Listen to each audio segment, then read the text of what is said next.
गजानन महाराज यांनी एका कोरड्या विहिरीला पाणी आणलं होतं, जे माझ्या विदर्भात अक्कोलखेड येथे आहे.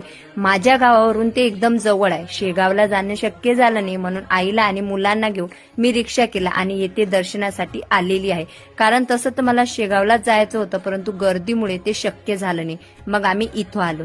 इथं आल्यानंतर सगळ्यात अगोदर मंदिरात जाऊन दर्शन घेतलेले आहे आणि रम्य आणि शांत वातावरण आहे. कारण देव तर कुठेही आहे. सगळ्यात अगोदर विठ्ठल रुक्मिणी यांचं दर्शन घेतलं आईसोबत. त्याच्यानंतर गजानन महाराज यांचं सुद्धा दर्शन घेतलं आणि नंतर फोटो काढले. परंतु इथं इफेक्ट द्यायलाच आम्ही विसरलो. असू द्या. नंतर मुलांनी पण दर्शन केले.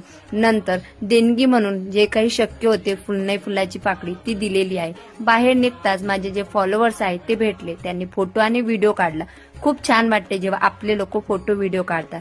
आणि हो, हीच ती कोरडी विहीर आहे जिथे गजानन महाराज यांनी कोरड्या विहिरीला पाणी आणलं होतं. आमच्या विदर्भात आहे, म्हणून मी तुम्हाला सर्वांना सांगत आहे.